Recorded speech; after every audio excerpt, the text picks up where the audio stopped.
Hi guys, this is Second Perspective, and this is going to be a top 10 of 2015 list. And so what we're basically going to do, the structure is we're going to go from, we each have our own list. We're going to go from 10 to 6, each giving sort of a single line of why we put it in that position. Then we're going to talk about it very briefly. Then we're going to do 5 to 2, do the same thing. And then sort of one by one, we're also going to reveal our number 1 list.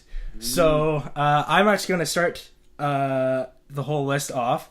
And for me, my number 10 film is It Follows. I don't generally like horror films, but I just thought it was a very good example of using creativity to sort of bypass a lot of potential issues that indie films have. And it was just really good at that. Number 9, The Martian. Okay. Interesting. Okay. Yeah. Sure. I just thought it was a really good example of something. It's a very sort of traditional Hollywood film, but it's just well polished on everything that I really enjoyed the experience of it all. Ridley Scott. Right? Ridley Scott. Yeah. Yeah. For me, number 8 is Creed. Ooh, interesting. Yeah, I really enjoyed that. Again, it's sort of like the whole well polishing. I thought it's way better than I thought it would ever be. But one sort of really cool element of it that a lot of people may not sort of really recognize on the first watch through is like it's got an amazing B love storyline. I thought they did a really good job with that. I feel like I should have memorized this, but that's okay. Number 7. Speaking of love stories, it's gonna be Brooklyn for me. It's for this film for me. What it really did well is that it bypassed a lot of cliches and it found sort of its unique nature and sort of the moments that the characters have with each other. So like I realized, look, we're a love story. You've seen this before, but we're gonna kind of exist in sort of the details. And number 6. Steve Jobs. So. Oh. Okay. Yeah. Really? Really? I think I'm just a sucker for Aaron Sorkin. I really like. There's totally flaws with it. I do think, as Nathan and I have talked of off air before, it's like Danny Boyle's directing may get in the way sometimes, but the performance was amazing, and there's some amazing writing in that film. There. Not doubting you there, yeah. Not doubting you there. Yeah. So, That's true. Mitch, I'm really curious what your list Oh, is. is it me? Oh, that's great. That was some good choices, by the way, Paul. I'm surprised you had It Follows that high. I thought I was going to get angry, but so far pretty good. Yeah. So my number 10 is The Hateful Eight. The Hateful Eight is shot in 70mm. For me, it's got some really classic characters. They're not on Tarantino's top list for me, but there's some that I thought were really well fleshed out and really nice. The mystery I thought was like really fun. It was a lot of fun. And in terms of the actual like thematic material in it, I thought it was a lot more insightful than I was expecting. I think there's some stuff that Tarantino does in here that is less successful, but then also a little more mature, a little more, I don't know. It goes a little deeper than I thought, so that was good. Spotlight is my number 9. So Spotlight is, I think, an excellent film. So look, it's like I know. Okay, well, like, give me a second. It's just Mitch being Mitch. We're going right with it. Okay, Spotlight's an excellent film. It's a really thrilling, like top to bottom look at journalism. It really feels like an important movie. I think a lot of movies claim that status, but this feels like it makes sense in that context. It's really detail oriented, but like you can follow along with little clues. It's fun. And it also, again, is a story that you think you know, and then it surprises you. So I really found that, I appreciated that a lot. Number 8, I would do Inside Out. I think the concept is super clever, but they do what Pixar does best, which is build it around feeling and around like storytelling practice rather than just, feeding you like little clever story bits. I thought the world design was really creative and the animation was really successful. And it's super funny. It's just, I think it's like top echelon Pixar for me. Number 7 is Seymour, an Introduction. So this is a film I'm sure most people haven't seen. Yeah, it's a documentary that I saw a while ago at TIFF, and then I had to see it again. It's quietly powerful. It's an excellent subject. The guy is a piano teacher and half philosopher who sort of faded from public knowledge for a while, but then Ethan Hawke, who directs the film, really brings the subject to life, and it's visually well crafted, it's sonically well crafted, and it feels very candid and sort of really worked for me. And my number 6 is Love and Mercy, which is about Brian Wilson. I think it really hits well on the points of mental health, but then also the process of actually making music. It focuses on pet sounds, then focuses on the later portion of his life. And it's a real clever twist on a biopic. It doesn't, go the rise and fall sort of structure that you're expecting. And I thought the lead performances are great. So, those are my amazing. First 5. Paul Dano, I hear he's really good. I didn't see that movie. I heard a lot about him. Gold Dano's phenomenal. Great. And I know that you and I, Mitch, watched a lot of biopics, and I did do I gotta say, this blows all of them way out of the water. All right, so Nathan. On to me. All right, I'm actually going to start. I talked to Paul briefly about this. I'm going to start with an honorable mention, just because I didn't. Oh, what the hell? No, no, I'm doing this. There's a reason I'm doing this, and it's because it's a documentary. And it was just because I was just starting to like Tom Cruise again, and then you watch Going Clear. And I think this is a great documentary. I just wanted it to be an honorable mention because it's hard to compare to feature films. So, but it's compelling. It's great. So here we go. My number 10 is Star Wars. I'm surprised this is even that high for you. You keep. No. It's a good movie. I really enjoyed it. I think they got the tone right. I do think there's some problems, which is why it's lower down on my list. I'm a little surprised seeing other people's lists, but I did like this movie, and I think the best thing is I'm looking forward to the franchise in the future. Number 9 is Bridge of Spies. This is classic Spielberg to me. I mean, this is a really well-shot, well-acted, well-directed movie, and it's got a great script. It kind of surprised me. I didn't expect it to be as clever and fun as it is. It's humorous, it's serious, it speaks to today's issues. I enjoyed it a lot. My number 7 is It Follows. I have it on my list as well. A little higher up than Paul. I thought this movie was really great. It's a nice, very stylish little movie. I enjoy horror movies. I always have, and I think this one had a very sort of clever niche. So yeah, it's a great film. My number 6 is The Revenant. And I wanted this one to be a little higher up, but I think everything about it technically is pretty well a masterpiece. I think there's really great performances. I think the cinematography is amazing. There's some issues, which is why it's, it didn't quite make it in the top 5, but I do think it's a very noteworthy film of the year. All right, so I'm going to start our conversation here. Why is Spotlight number 9?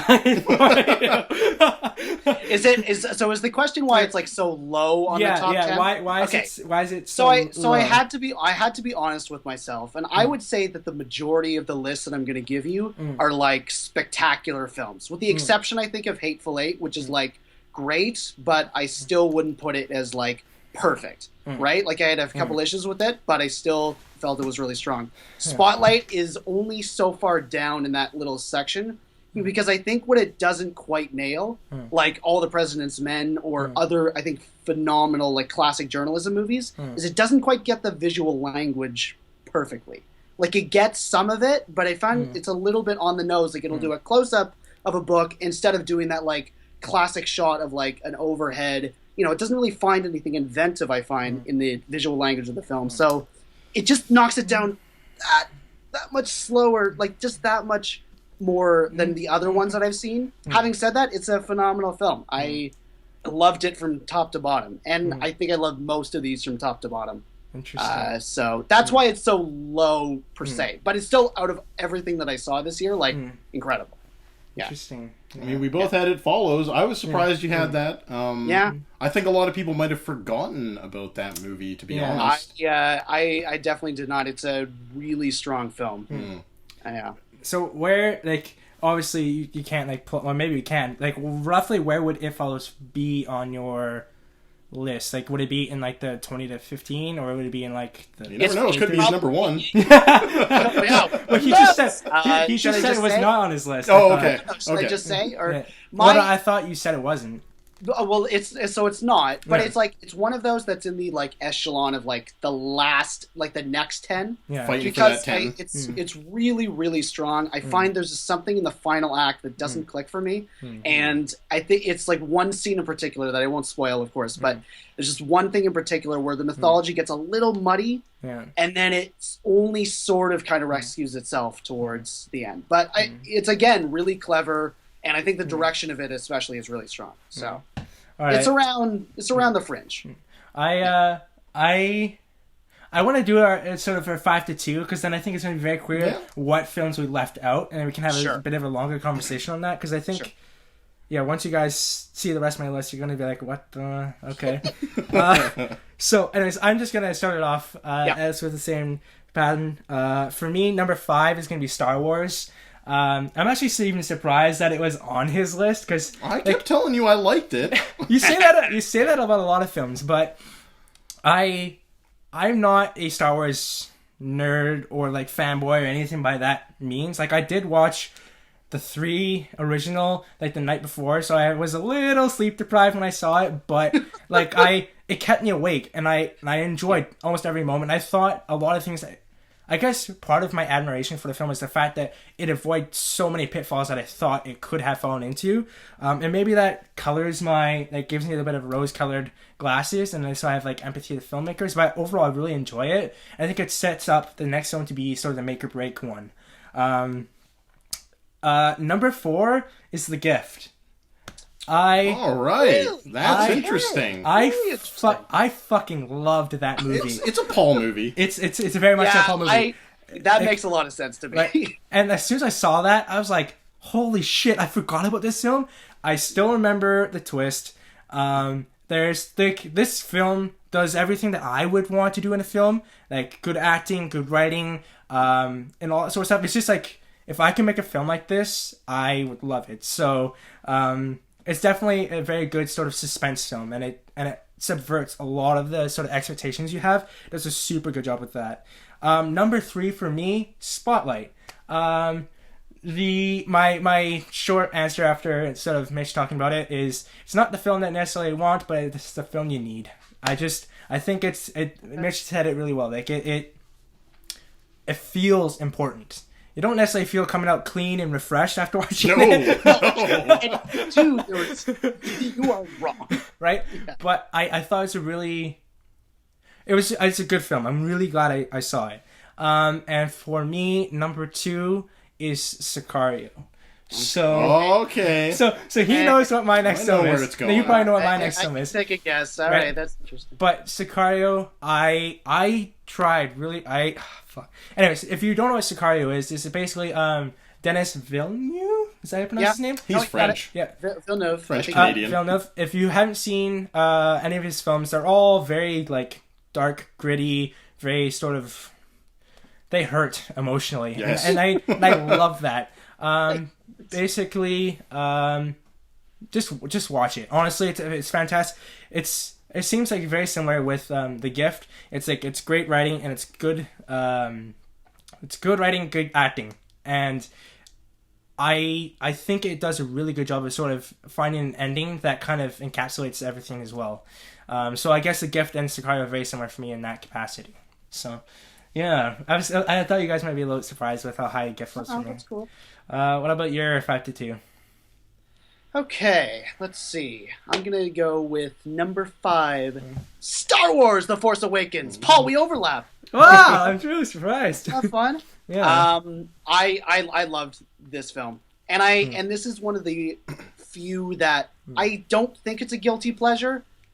Maybe it is, but I have a feeling like the film really works for me because it blends practical effects and all of the original Star Wars magic that made the whole thing great. I think what it improves on is the dialogue feels a lot snappier and a lot more at home. It's a little super less funny, like, hey? Yeah, it's real funny, yeah. and it's I just think well crafted, and the characters are not yet classics per se, but they have the potential to really live up to their name and Especially their skills. That's Yeah, and interesting. I just found there was like depth in places I didn't think I would find it. I am very excited for this series. It was a real great experience for me, top to bottom. Super fun. The next one is not necessarily as fun, but it's really strong. This is number 4, Son of Saul. Son of Saul is an amazing, amazing film. It's a hard watch, but it's about the Holocaust, and to not spoil too much about it, it's essentially about a guy who tries to do something graceful for a victim of the Holocaust.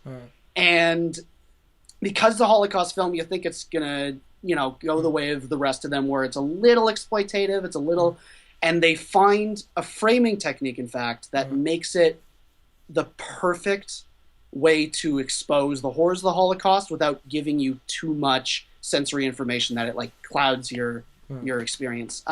It's really brilliant directing, an amazing lead performance, and it's really hard to watch, but worth the watch. My number 3, someone's gonna get angry, but it's Anomalisa. Anomalisa is, I think, a superb little self-contained animation film. And I think it hits very deep, fascinating ideas, but it doesn't do that too pretentiously or too heavily. I think Charlie Kaufman is a brilliant thinker and a brilliant writer, but I like the simplicity of touch that he brought here. And I think he managed to bring us great moments and classic moments and a really strong script. And I was all over this movie. If you think otherwise. Yeah, no, I can see why he likes it, but if The Gift is a Paul film, Anomalisa is a mix. Okay, I think that's true. So we sort of overlap as well there. Yeah. Okay, Fair enough. And so number 2 is Mad Max Fury Road. This film kicks ass. This was so close to being my number 1. I had to knock it down a little bit just because I had to go with my gut, but it's still a superb film. It's what action movies should be. It's smart. It's cohesive. It's got great set pieces. The directing is fantastic. The acting is fantastic. Music, cinematography, everything is really at the top of its game. And George Miller's just a genius. He's phenomenal. So it was that is another pleasure, start to finish watch. That's a wild ride. Yes, I will say that. Absolutely. Yeah. Okay. That's number 2. So, Nathan. All right. So at my number 5, I got Creed. I like this movie quite a bit. I'm a Rocky fan, so I'm slightly biased, but I think this movie hit all the right notes for me. The acting was fantastic. There was some amazing camera work and direction going on here. Very stylish, very solid. This is only a few movies in for Ryan Coogler. He's doing very good. I was pleasantly surprised by that. And at number 4, I have The Martian. Holy shit! Yeah, it's high up there. Yeah, it's high up there. Crap. I was also pleasantly surprised. I'm a huge Ridley Scott fan. He's made some of my favorite movies, but Prometheus. he has been he's been a little flaily in recent years. I was a wine movie. Let's go with that one. Yeah. It's literally Russell Crowe and wine. Anyway, sorry, go ahead. Yeah, I was glad to see him return to form. I think the movie had really good writing. I think Matt Damon was phenomenal in this movie, and it looked amazing. Everything about it just worked well. It was funny when it needed to be. It was serious when it needed to be. It just worked. That was a great surprise. Number 3, Spotlight. This was also a surprise. We got a lot of surprises. I didn't see this movie until quite late into the year. If not, it was maybe early 2016. And this is my favorite ensemble of the year, I think. Everyone is on their A game. And my favorite part is the actors aren't trying that hard. They're giving very natural performances. They don't have those Oscar moments, here's my Oscar bait. They're just they're solid. Yeah, we don't have that yet. Yeah. Very provocative stuff. And now my number 2, and let me just say, this was hard. It was getting hard to get up here in top 3, but I'm gonna go with Sicario. Okay. I think Denis Villeneuve. I'm sorry if that's not how you pronounce his name, but he is one of my favorite directors now. I think his movies ratchet up tension to 11. I was just I almost broke my seat. I was squeezing on the chair so hard. So, it's a phenomenal movie. Emily Blunt gives a performance of the ages for her. Benicio del Toro, great to see him back. It's an amazing movie. Yeah. Okay. The first thing I want to say is I don't have Hateful Eight or The Revenant in my list. I know. I noticed that. Okay. At all. Which is really interesting because these two know me as a huge Birdman fan. Like I love that film, and The Revenant just didn't quite work for me, and I'm surprised it was so high on your list. Like, I still really like it. I think it might be one of those movies I appreciate more than I like from an emotional standpoint. But I still did it feels like some of the best crafted scenes I've ever seen in a movie, and maybe they don't kind of add up to something that I truly feel is very meaningful, but they all work. That's fair. There's a lot of really strong stuff in it. Just full disclosure, it's not my number one. It was also like close to being on my list when I saw it the first time, and then I saw it a second time, and I found it does a lot of things really well, and then a couple things a little clunkier than I thought it was going to be. Even experiencing it the first time, I just sort of watched it again, and I thought there's a couple things. It drags a little bit. It hits it either on the nose or a little too obscure. It's a really great lead performance. I will definitely give it that. And I think that it's beautifully shot, and there's a really interesting story in there, but it doesn't hit me as hard as I would have hoped. Yeah, I think close one to thing, Paul. just to say one last thing about it is I think one of the reasons it scored a little bit high for me is just that it's I haven't seen a movie like it really. It's a very interesting experience. So okay, my argument is like I haven't quite seen a film like Only God Forgives, and I don't know if it deserves to be on too many top 10 lists. Like I admire what they did, but like for me with The Revenant, and I don't know I can't explain why, and I'm sure some persons can get pissed off, but like I thought it was like super pretty, an amazingly pretty film, but I felt like I was in an art gallery looking at a painting and not really feeling a whole lot. And maybe I know I'm an emotional junkie. That's why I make film. That's why I talk about them. But and so maybe that's why I didn't get as high on my list, because I just didn't. I'm an asshole probably, but I just didn't feel a whole lot for Leo. So.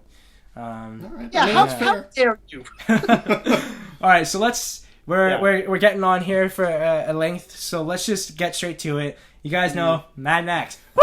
Yeah. Fuck! I love that movie. I'm not gonna prolong it too much, but like Nathan knows that I don't particularly care for action films too often. Yeah. Largely, yeah. Like I have he'll be like, "This is great," and I'm like, "This is kind of meh." And my issue usually is I feel like a lot of action scenes I don't feel any stakes because I know certain people are not going to die or nothing's going to happen. But with Mad Max, what it does so well and what I was so in love with is that each and every action, whether it be an action sequence or a character does something, it leads a story forward. And I felt like a character was actually at risk. And so that is why I love Mad Max, is because it made me feel things that other action films don't. And then you can always talk about like, great cinematography, editing, whatever. But like that was the key reason why I put it at number one. Yeah, I agree. It's got a really good core. I might as well just jump in here too because it's my number one. I might as well just your say number that. one? Yeah, Okay. it's my number one. Absolutely. Like I don't think there is any more iconic film this year for me than Mad Max. That's fair. And the fact that it stands the test of time. Like I watched it back in May when it came out, and still throughout the year, I'm like, Mad Max was better. Mad Max was more exciting. Mad Max had better, camera work, stunt work, all these things. It just stands out. I love its simplicity. It's just like it's like a road trip movie. We're going from A to B, and we're gonna go through hell doing it. But that's it. Yeah. So yeah, love it. Yeah, no, super strong. And again, it could have been my number one. So do we need to do a drum roll, or is it what I think it is? I'm sure you can guess at this point. It's Sicario. Oh, all right. You didn't know that? No, I was like, sure. there's no way he's not going to put Sicario on the top 10 list. I'm not sure entirely about Mitch's film taste. Like Mall Cop or something. Yeah. So Sicario, I mean, it's just what bumped it up for me a tiny bit above Mad Max is just the overall experience and just something metaphysical where you're sitting there and it just feels like you're in a 2-hour-long nightmare.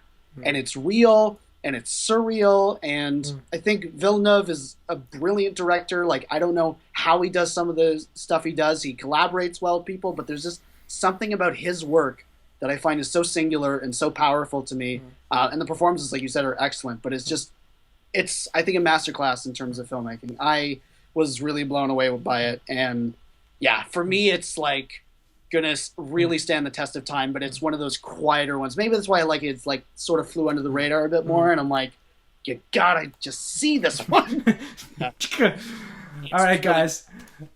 We clearly have a whole lot to talk about still. Again, this is the spoiler-free video. We're gonna have a companion video where we actually have like categories, both silly and serious, and then we're actually gonna sort of like dissect our top tens and tell each other why they're wrong, or etc. So I might get gained up just a little bit, but other than that, thanks again for watching. And when you see some of these films, come join us in the spoiler free. Spoiler Spoiler full. plus. Spoiler plus. Woo! All right, bye guys. Farewell. Bye, everybody.